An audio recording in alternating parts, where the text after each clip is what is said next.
말씀 계시록 20장 11절 말씀부터 계시록 20장 11절 말씀부터 제가 읽도록 합니다. 또 내가 크고 흰 보좌와 그 위에 앉으신 이를 보니 땅과 하늘이 그 앞에서 피하여 간데 없더라.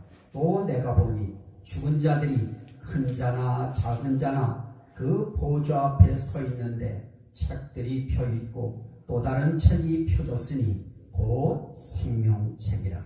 죽은 자들이 자기 행위를 따라 책들에 기록된 대로 심판을 받으니 바다가 그 가운데에서 죽은 자들을 내주고 또 사망과 음부도 그 가운데에서 죽은 자들을 내주매 각 사람이 자기의 행위대로 심판을 받고 사망과 음부도 불못에 던져지니 이것은 둘째 사망 곧 불못이라. 누구든지 생명책에 기록되지 못한 자는 불못에 던져지더라. 아멘. 자, 우리가 성경을 보면서 성경이 뭘까? 성경은 구원을 위한 임마누엘 계획서다 하는 이런 주제 하에서 우리가 계속 말씀을 받고 있습니다. 그동안 우리는 어디까지 말씀을 받느냐면 하나님은 우리를 위하여 정말 임마누엘로 역사하시는 분이신데 그 임마누엘로 역사하시는 그 하나님은 우리와 함께 계신 하나님이라고 하는 뜻이라고 했습니다. 우리와 함께 계신 하나님과 더불어 쌍벽을 이루는 동전의 양면과 같은 말씀이 또 하나 있는데 그게 뭐냐? 여호와 삼마입니다. 여호와 삼마라고 하는 것은 거기 계신 하나님, 하나님이 거기 계시다 하는 그런 뜻입니다. 그래서 우리 하나님이 우리와 함께 계시면서 우리가 있는 바로 거기에 계시면, 그러면 우리의 삶 속에 그분의 우리를 위한 구원의 임마누엘 계획, 여호와 삼마의 계획이 그대로 진행되어 나간다고 하는 것을 우리는 알 수 있습니다. 그러면서 우리 하나님은 대체 무엇하시는 분인가 하는 것을 이야기하면서 그 임마누엘 하나님, 여호와 삼마 하나님은 일하시는 하나님이시다. 내 아버지께서 지금까지 일하시니 나도 일한다고 우리 주님이 말씀하시므로 일하시는 하나님에 대해서 우리는 보아오고 있습니다. 그러면 일하시는 하나님은 일하실 때 어떻게 일하시는가? 우리는 일할 때에 실수도 생기고 우리는 일할 때 우리는 잘하는 것 같아도 우리 일할 때에 모든 것들이 내 마음대로 이루어지지 않는 것을 봅니다. 저는 목회자니까 목회자로서 설교를 하는 입장에서, 설교를 준비하는 입장에서, 이걸 또 증거하는 입장에서 증거하고 날 때마다 부족함이 느껴집니다. 왜 이렇게 했어야 되는데 왜 그렇게 했을까 하는 아쉬움과 안타까움이 늘 듭니다. 이게 우리 인간의 한계인 것입니다. 그러나 우리 하나님은 일하실 때에 어떻게 일하시느냐면 그분은 전지하신 지혜로 일하십니다. 온전한 지혜로, 그 지혜로 일을 하시고 전능성 지혜로, 전능성 능력으로 일을 하십니다. 그러니 전지성의 지혜로 일하시고 전능성의 지혜로 일하시는 그 하나님은 전능하신 하나님이시고 전지하신 하나님이십니다. 모든 걸 아시는 하나님이시고 모든 것을 할 수 있는 능력이 있으신 분이신 겁니다. 그런데 그냥 지혜와 능력으로만 일하시는 것이 아닙니다. 거기에 가장 중요한 사랑으로 일하십니다. 그런데 그 사랑도 뭡니까? 전지성 지혜, 전능성 능력, 거기에 전애성 사랑입니다. 온전한 사랑성 사랑이에요. 우리의 사랑이라고 하는 것을 온전하지 못합니다. 2% 부족하기도 하고 20% 부족하기도 하고 12%가 부족하기도 하고 어떤 때는 80%가 부족하기도 합니다. 그러나 우리 하나님의 사랑은 온전한 사랑이십니다. 그래서 전애성 사랑이십니다. 이런 사랑을 가지고 그분이 일하시기 때문에 그분이 하는 일은 실패가 없습니다. 그분이 하는 일은 후회가 없으십니다. 그런데 그분이 하는 일이 뭐였습니까? 그분이 하는 일이 창조하시는 일이었습니다. 창조하는 일 가운데의 모든 것 창조 속에 가장 중요한 것이 뭐냐? 새 창조입니다. 새 창조 속에는 사람을 새 사람 만드는 것도 있고 새 마음 만드는 것도 있습니다. 거기에 새 하늘과 새 땅과 새 예루살렘 성을 지으시는 일도 있습니다. 이런 모든 일들을 우리 하나님이 하시는데 그분은 완벽하게 이루어내실 것입니다. 또 그분이 하시는 일은 구속하는 일입니다. 구원하시는 일이십니다. 그래서 창조하시는 하나님을 창조주요 창조자라고 성경은 이야기하고 있고 구속하시고 구원하시는 하나님이시기 때문에 이 하나님을 구속주라고도 하시고 구속자, 구원자라고도 말씀하십니다. 또 그 하나님이 우리 위해서 하시는 일이 무엇이었습니까? 양육하시는 일이었습니다. 우리를 길러주시는 일이었습니다. 이 길러주시는 일 가운데 여러 가지 다 있습니다. 그런데 지난 시간까지는 그냥 양육하시는 하나님으로 끝냈는데 하나님의 양육 속엔 뭐가 또 포함될 수 있느냐? 우리를 성화시키는 일이 필요합니다. 이 성화시키는 일도 굉장히 중요합니다. 이것도 오늘 한 시간을 내서 말씀을 증거하게 되어질 겁니다. 또 거기에 이어서 오늘은 어떤 말씀을 전하려고 하느냐? 하나님이 하시는 일 가운데 마지막 마무리 작업이 있습니다. 그걸 심판하시는 일이라고 합니다. 심판의 사역입니다. 그래서 성경은 심판주라고도 이야기하고 있고 그분을 심판자라고도 말씀하고 있습니다. 이렇게 오늘 이 시간에 있어서는 우리는 이 심판에 대해서 말씀을 볼 것입니다. 또 이 유튜브를 보시는 목사님들도 계시고 성경을 또 깊이 보시는 간사님들도 계실 것이고 선교사님들도 계실 것이기 때문에 제가 이 심판에 대한 말씀을 증거하기 전에 제가 한 말씀을 올리고서 제가 해야 될 것입니다. 심판에 대한 것은 우리는 대부분 심판을 어떻게 이해하려고 하느냐? 이때까지 나와 있는 그런 이제 어떤 사전 종류를 보고 하려고 하고 주석 종류를 보려고 하고 또 조직신학을 우리는 대개 보고서 이런 부분들에 대한 주제에 대해서 주로 말씀을 전하시는 그런 경우들이 우리들에게 있습니다. 그런데 이 심판에 대한 이 심판 문제는 굉장히 아주 이게 복잡합니다. 그래서 이 심판도 언제 하냐?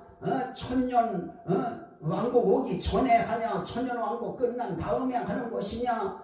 저 심판은 한 번만 하는 것이냐? 여러 번 하는 것이냐? 또 하면은 어떻게 하는 것이냐? 어떤 상황에서 하시는 것이냐? 여러 가지 교당별, 이 교파별, 이 신학적인 견해가 다른 면들이 또 있습니다. 그래서 저런 부분에 대해서 여러 가지 복잡한 부분들이 있는데 저는 그런 모든 것들을 다 잠재우고 성경이 우리에게 이야기하고 있는 심판이 어떤 심판인가 하는 그런 데에 초점을 맞추고 오늘은 지극히 기본적이고 지극히 기초적인 오늘은 그래서 이 심판에 대해서도 기초성 심판에 대한 기초성 이론입니다. 기초성 해석이에요. 그래서 이 설교를 혹시 들으시는 분이 무슨 심판론이 저래 이러실 분이 있는데 이 심판론은 기초성이라고 하면 다음 주에 제가 이 심판론에 대해서 심판하시는 하나님을 이제 여러분들한테 소개하고 증거할 때 저는 일반성 심판에 대해서 말씀을 드리고 그 다음번에는 이 비중이 너무 크기 때문에 특별성 심판이 있습니다. 거기에 대한 것을 성경이 우리에게 이해하기 곤란한 부활의 문제도 우리가 왜 다 한 사람 잘못했다고 다 죽어야 되느냐 사망당해야 되느냐 하는 부분에 대한 그 원리의 중심에 입각해서 이 말씀을 듣기 전에는 불안할 거예요. 오늘 말씀을 여러분들이 들으실 때는 오늘 말씀의 내용 가지고는 불안해요. 그러나 다음 주에 말씀을 전하고 이번 주일 돌아오는 주일날 말씀을 전하고 또 그 다음 주에 수요일에 또 이어서 또 말씀을 전하고 이렇게 하면 그러면 그 말씀을 듣고 난 다음에 우리의 마음에 얹혀있던 짐이 한결 내려지고 마음이 가벼워질 것입니다. 그래서 오늘은 이 기초성 이 심판에 대해서만 오늘은 좀 서론이라고 하면 서론입니다. 좀 그렇게 단순한 듯 쉽게 오늘은 말씀을 전하려고 합니다. 자, 오늘 읽은 말씀 가운데 보면 하나님께서 하얀 의자에 앉으셔서 이제 죽은 자들, 하나님이 큰 자가 됐든 작은 자가 됐든 죽은 자들이 다 그 앞에 서서 책들이 펴 있는데 거기에는 생명책도 펴 있고요, 생명록도, 또 행위기념책이라고 하는 행위록도 펴 있어요. 책이 펴 있고 또 책들이라고 하는 것이 펴 있습니다. 이런 모든 것들이 있는데 그 모든 것 가운데에 그런 책에 기준하여 이제 심판을 하게 되어지는데, 이 심판받을 때 사람들이 자기 행위를 따라 책들에 기록된 대로 심판을 받으니 바다가 그 가운데에서 죽은 자들을 내주고 사망과 음부도 그 가운데서 죽은 자들을 내주네. 각 사람이 자기 행위대로 심판을 받고 거기에 사망과 음부도 불못에 던져지니 이것은 둘째 사망 곧 불못이라 그럽니다. 그러면서 누구든지 생명책에 기록되지 못한 자는 불못에 던져지더라 그럽니다. 자, 우리가 일시적으로 단순하게 우리가 생각하면 대개가 다들 그러셨어요. 제가 여기 왔을 때도 우리 성도들도 그런 표현들을 하셨습니다. 내가 나 같은 사람이 어떻게 천국을 갈지 모르겠다고, 어떻게 내가 천국 갈 수 있게 그렇게 살고 있나 모르겠다고, 그런 말씀을 하는 그런 입장에서 보면 우리의 도덕적이고 우리의 행위적이고 우리의 윤리적인 그런 모습들을 가지고 보면 우리는 이 보좌 앞에서 우리는 하나님 앞에 자신감이 떨어져 버립니다. 그런데 어쨌든 성경은 이렇게 심판이 있다라고 이야기합니다. 그러면서 심판에 대해서 이야기할 때 성경은 이렇게 이야기합니다. 히브리서 9장 27절 말씀해 보니까 한 번 죽는 것은 정하신 것이요 그 다음에 후에는 심판이 있으리니 그럽니다. 한 번 죽는 것은 사람에게 정해진 것인 것처럼 우리에게 그 후에 반드시 심판이 있다라고 이야기합니다. 우리 모두가 다 한 번은 죽어야 됩니다. 죽어야 되듯이 우리는 또 반드시 심판을 받아야 됩니다. 우리는 이런 심판에 대해서 우리가 너무 우리는 외면하려고 하다 보니까 우리가 성경에 대한 이 심판에 대해서 우리가 자꾸 회피하게 되어지고, 그리고 심판에 대해서 우리가 깊이 생각을 안 하게 되어지고, 그래서 무서워서도 안 해요. 그런데 성경은 분명하게 죽은 다음에 반드시 심판이 있다라고 심판의 절대성을 이야기합니다. 그러면 심판할 때에 그 심판이 어떤 분이 심판을 하느냐라고 이야기할 때 구약에서는 이렇게 이야기합니다. 시편 50편 6절 말씀에 보면 하늘이 그의 공의를 선포하리니, 이게 중요합니다. 하늘이 그의 공의를 선포하리니 하나님 그는 심판장이십니다. 하나님이 심판장이에요. 그리고 야고보서 4장 12절 말씀에 보면 입법자와 재판관은 오직 한 분이시니, 그러면 그 한 분이 어떤 분이시냐? 능히 죽이기도 하시고 능히 구원하시기도 하시고 능히 멸하시기도 하시느니라 그러십니다. 우리에게 있어서 법을 세우신 자이시면서 그 법을 가지고 재판하는 그 재판관은 누구시냐? 바로 심판장이신 우리 하나님이신 것입니다. 이 하나님이 심판을 하시는데 심판하시는 그 하나님은 어떤 분이시냐? 우리를 구원하시기도 하시지만 우리를 멸하시기도 하시는 것입니다. 여기에 심판의 양면성이 있습니다. 심판은 한쪽은 구원하는 것이고 한쪽은 멸하는 그런 심판장이신 것입니다. 저와 여러분들은 하나님이 심판장이 되셔서 우리를 심판하실 때 저와 여러분 모두가 다 구원받는 자 그 대열 속에 모두 속하시기를 주의 이름으로 축원합니다. 우리 모두가 다 구원받는 쪽에 서야 될 것이고 또 그렇게 설 것입니다. 그래서 성경은 로마서 14장 10절로 12절에 이렇게 이야기합니다. 10절 말씀에는 그렇게 이야기합니다. 우리가 다 하나님의 심판대 앞에 서리라. 우린 다 하나님의 심판대 앞에 서리라. 11절 말씀에는 모든 혀가 하나님께 자백하리라. 모든 하나님 앞에 모두가 하나님의 심판대 앞에 설 것이고 그 심판대 앞에서 모든 혀가 하나님께 자백할 것이라. 12절 말씀은 이렇게 말씀합니다. 우리 각 사람이 자기 일을 하나님께 직고하리라.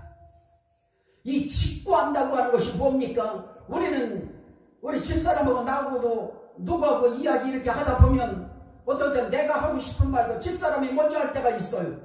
먼저 얘기를 해줘요. 또 어떤 때는 또 아들이 뭔 얘기 하려고 할 때 또 먼저 해줄 때 있고 또 우리가 할 이야기를 내가 할 이야기 또 저 사람이 할 이야기를 내가 또 할 때도 있어요.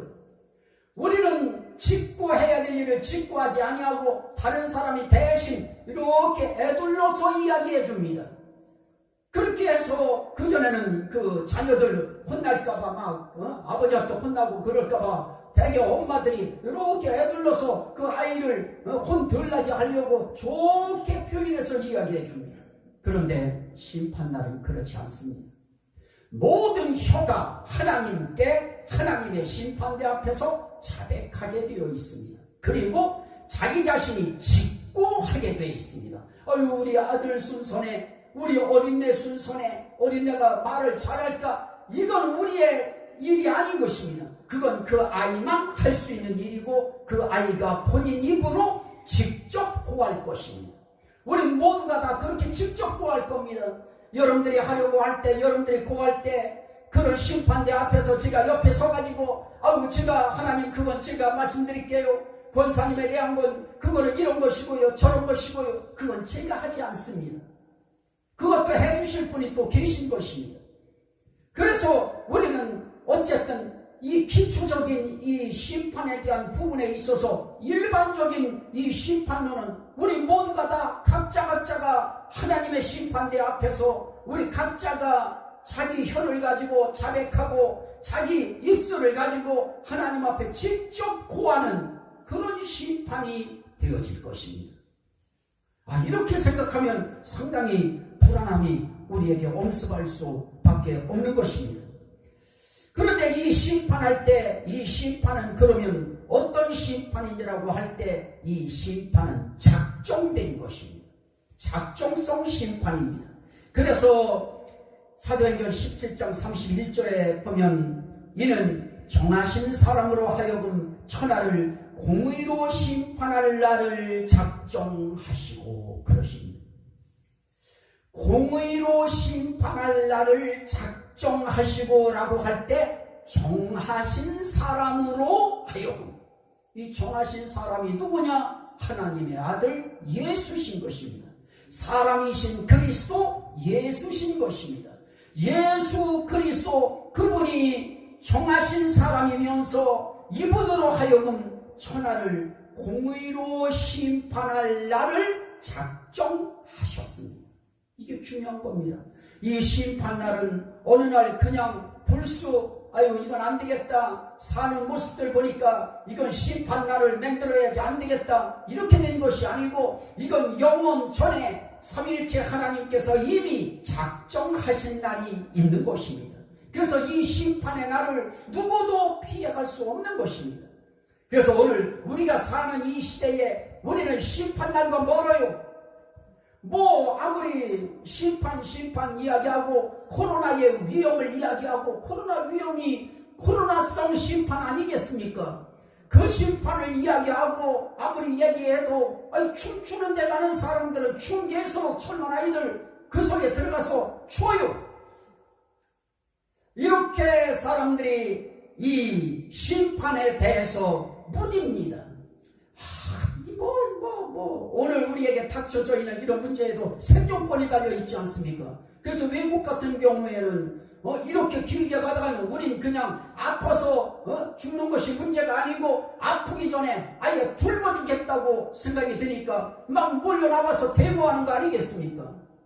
이런 상황 속에 우리가 살아가고 있는데 어쨌든 우리는 이런 생존의 문제가 있어서 이 먼 훗날 그 어느 날일지 알 수 없는 하나님의 작정하신 그날, 이날은 우리는 아예 상상조차 하기를 꺼려합니다. 아예 거기에 개념 자체도 같지 않습니다.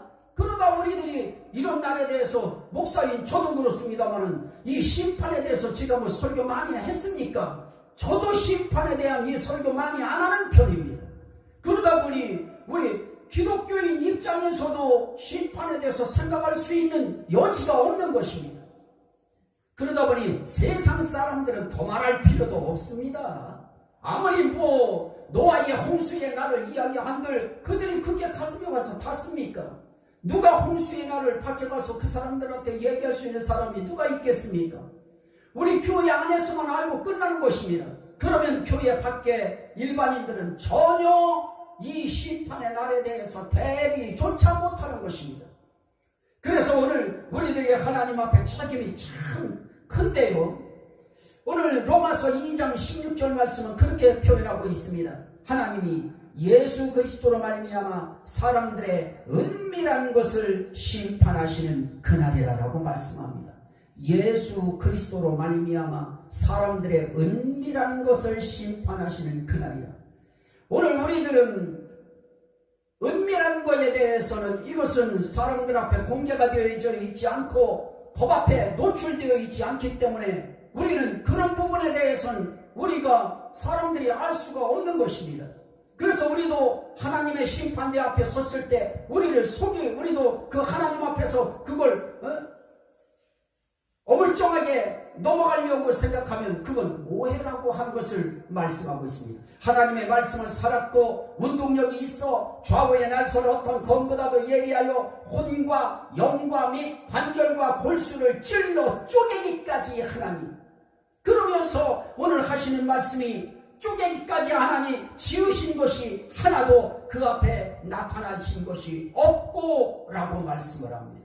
그러면서 또 로마서 2장에서는 그 그리스도로 말미암아 사람들의 은밀한 것을 나타내신다고 하는데 하나님께서 우리의 은밀한 부위들을 하나님께서 전부 다 드러내시는 것입니다. 그래서 그분 앞에 우리는 누구도 숨길 수가 없는 것입니다.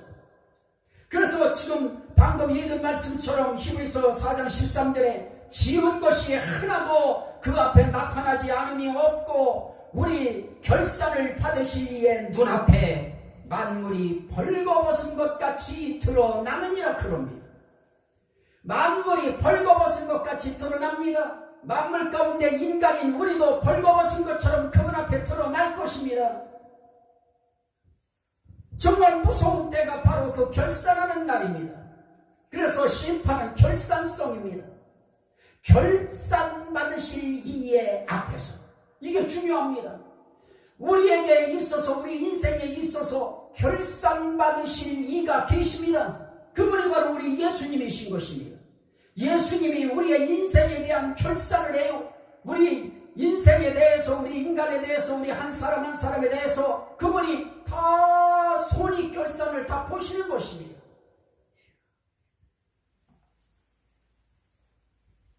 그런데 이 심판을 성경은 심판장이 누구냐라고 할 때 심판의 주권을 누가 갖느냐고 할 때 우리 아버지 하나님이 가지신다고 말씀합니다. 그러면서 오늘 말씀에 위탁성 심판입니다. 이 심판은 위탁하신 거예요. 위임하신 거예요. 요한복음 5장 22절입니다. 아버지께서는 아무도 심판하지 아니하시고 심판을 다 아들에게 맡기셨으니, 심판 다 아들에게 맡기셨어요. 아버지가 심판 안 하셔요.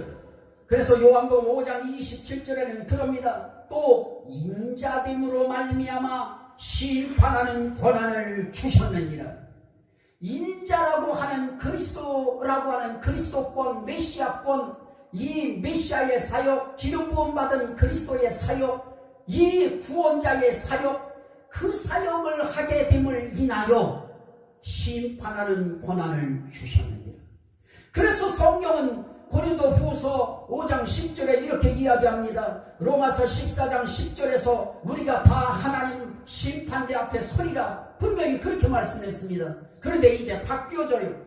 고린도 후서 5장 10절 말씀에 보니까 우리는 주를 기쁘시게 하는 자가 되기를 원하노라. 그러면서 이는 우리가 다 반드시 그리스도의 심판대 앞에 나타나게 되리라 그럽니다. 이제는 하나님의 심판대에서 심판대가 옮겨져요. 누구의 심판대로 옮겨집니까? 그리스도의 심판대로 바뀌어져요. 하나님의 심판대 앞에 서야 될 우리가 이제는 그리스도의 심판대 앞에 나타나는 날이 우리가 오게 될 것입니다. 그런데 여기서 하나님 그럴 때는 무섭지만 이제 그리스도 심판대 그럴 때 우린 조금 마음이 진정되어집니다. 이분이 심판권을 가지셨다고 할 때 진정되어집니다. 왜냐하면 그분이 우리의 죄짐을 대신 지시고 죄값을 대신 십자가에 달려서 그분이 대신 지셨기 때문에 그렇습니다. 그리고 그분이 우리를 위해서 변호해 주실 것입니다. 변호자가 되셔서 그분이 변호해 주셔요. 이상용 목사가 여러분들의 담임 목사라고 여러분들을 변호해 주는 것이 아니고 예수 그리스도께서 중보자가 되셔서 대제사장이 되셔서 그분이 우리의 죄 문제를 위하여 우리의 삶의 문제를 위하여 다 그리스도 앞에 다 그 심판대 앞에서 그리스도께서 심판대의 심판관이면서 또 변호사가 되셔서 이중성이죠. 변호사 역할도 하시고 그리고 심판장의 역할도 하시면서 그분이 우리를 판정 내려주실 것입니다. 우리에 대한 인생의 결산을 보실 때 우리 인생 결산을 하나님께서 우리에게 좋게 판결해 주실 것입니다. 그래서 우리는 이제는 하나님의 심판대에서 그리스도의 심판대로 이 심판대가 바뀌어지면서 이제 우리의 이 심판의 장이 바뀌어버리는 겁니다. 이거 굉장히 중요합니다. 하나님의 심판대 앞에서는 뭐가 작용하느냐? 공의가 물론 작용합니다. 공의라고 하는 건 뭡니까? 그 근거는 율법인 것입니다. 하나님의 율법 앞에 누구도 하나님의 눈을 피해갈 사람 없습니다. 하나님 이길 사람이 없는 것입니다. 왜냐하면 율법은 죄를 드러나게 만들어버립니다. 죄를 전부 다 덜쳐내버립니다. 그 앞에서는 누구도 당할 재간이 없습니다. 그런데 예수 그리스도의 심판대가 되어지면 벌써 심판 법정이 달라집니다. 왜 전두환 대통령이 이 법정을 굳이 왜 저쪽 광주에 가서 안 받고 서울에서 받으려고 할까요? 벌써 법정에 벌써 의미가 벌써 달라요. 마찬가지로 우리도 이 법정이 하나님의 이 율법적 공의의 이 법정에서 벌써 그리스도의 은혜의 법정으로 법정이 바뀌어버리는 것입니다. 그래서 예수 그리스도에게 다 심판을 맡겨버리시는 거예요. 그래서 야고보서 5장 8절 9절 말씀해 보니까 주의 강림이 가까우니라. 형제들아 서로 원망하지 말라. 그리하여야 심판을 면하리라. 그러면서 보라 심판주가 문 밖에 계시니라 그럽니다.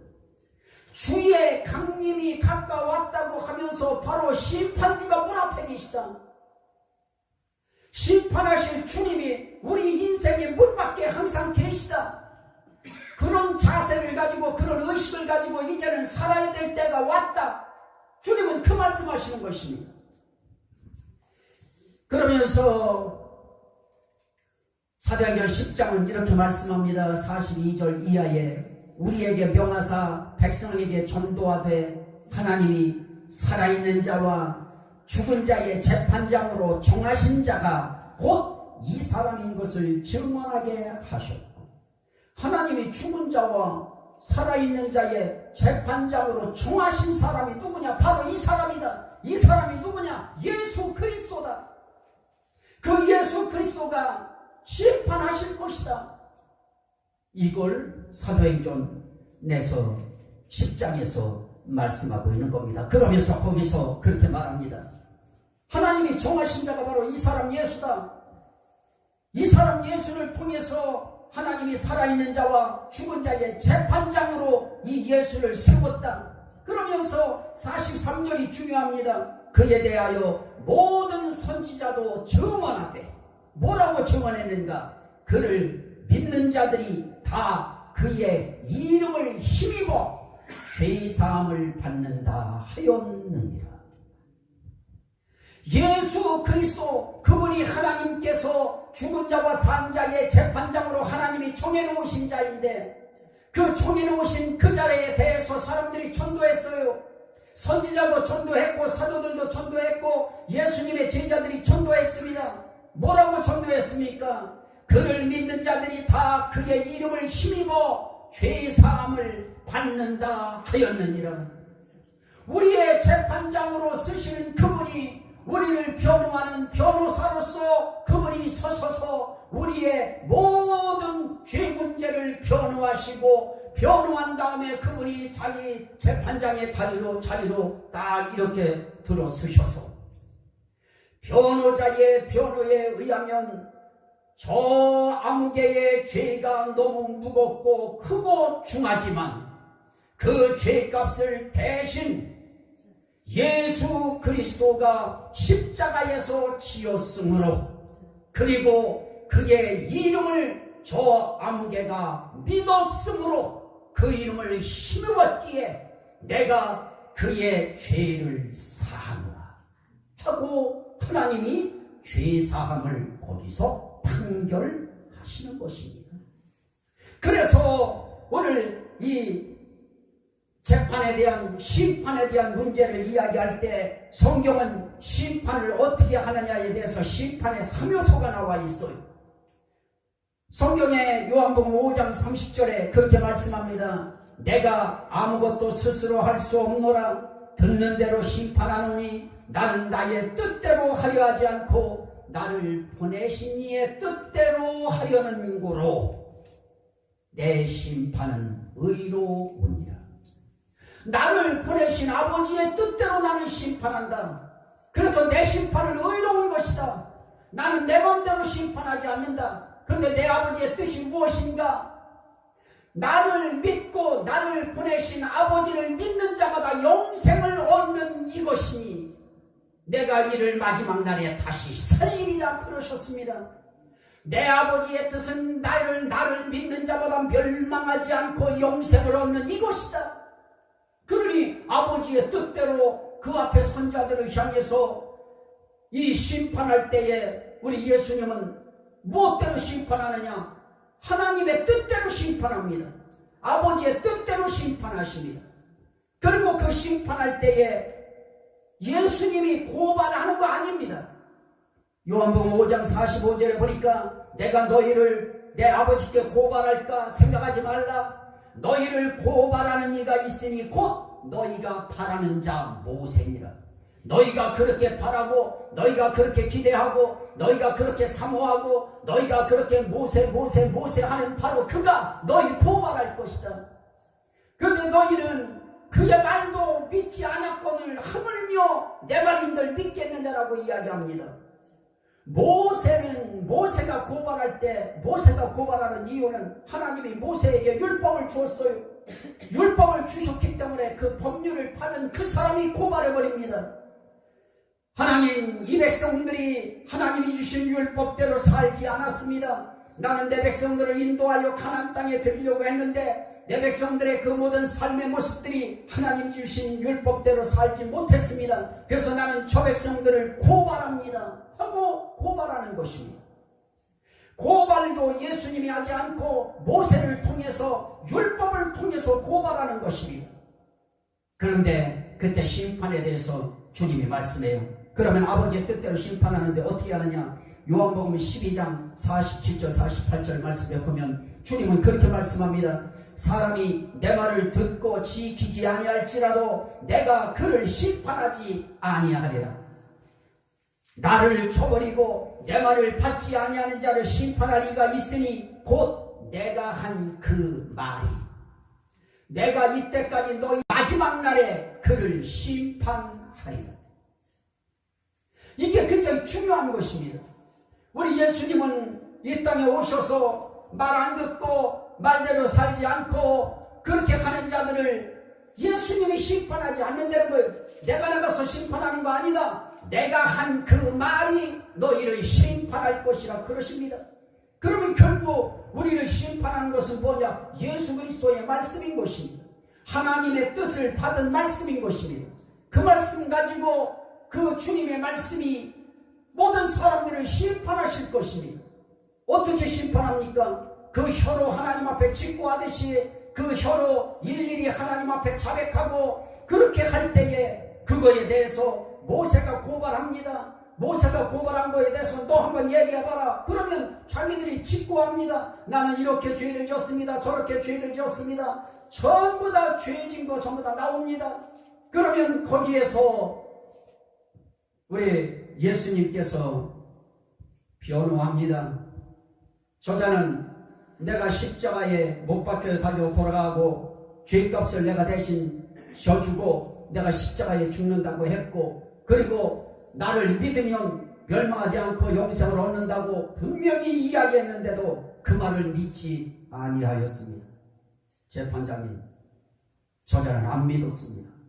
그리고 재판장이 자리로 오셔서 너는 예수 그리스도가 그리스도로 메시아로 세상에 와서 너의 모든 죄짐을 다 지고 십자가에 못 박혀 죽었음에도 불구하고 감사히 여기지도 않고 은혜로 여기지도 않고 그를 믿지도 않았으므로 너는 영벌에 처하노라 하고 선언하면 끝나는 것입니다.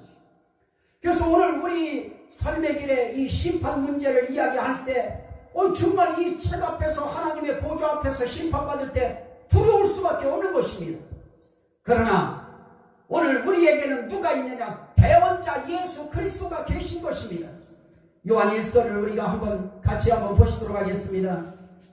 요한 1서 1장에 있는 말씀에 2장에 있는 말씀 1절 말씀부터 제가 1절에 있는 말씀을 봅니다.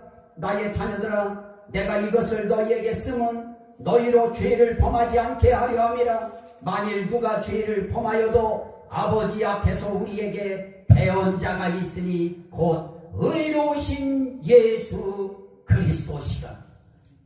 오늘 우리들에게 의로우신 예수 그리스도께서 우리의 대언자가 되셔서 그 대언자가 우리가 범죄한 것을 위하여 그분이 대언해 주십니다. 문제는 우리가 죄를 범한 것 사실이지만은 많은 죄를 범했지만은 거기에 아담의 죄까지도 우리가 함께 뒤집어 썼지만은 그럼에도 불구하고 우리가 예수 그리스도의 이름을 믿고 그를 힘입어서 하나님 앞에 나와서 그분을 찬양하고 그분 앞에 기도하고 그분 앞에 헌신하고 이렇게 우리가 살아가고 있는 이 삶의 모습들이 대언자이신 예수 그리스도께서 아버지 앞에서 대언해 주시는 것입니다. 그리고 그분이 판결하는 재판장이 되셔서 그분이 판결까지 내려주시는 것입니다. 그래서 우리는 주님 앞에서 무죄 선언을 받고 사죄함을 받을 수 있는 것입니다. 이 판결에 대한 더 깊은 말씀은 다음 시간에 2차 2편으로 말씀을 드리도록 하고, 오늘은 하나님 앞에서 주여, 우리에게 죄가 있고 우리가 범죄한 자이지만 우리에게 대언자 예수 그리스도가 계셔서 하늘 보좌 옆에서 아버지 앞에서 대언자 예수 그리스도께서 우리 위하여 대언해 주실 것을 믿기에 이 심판에 나는 두려워하지 않습니다. 이 심판을 통하여 더 우리 하나님 앞에 감사하고 심판을 통하여 더 예수 그리스도의 은혜에 더 감사합니다. 하나님 힘과 은혜를 주셔서 이 주님을 위하여 이 귀한 뜻을 전할 수 있도록 은혜 달라고 우리 주여 삼창 기도합니다. 주여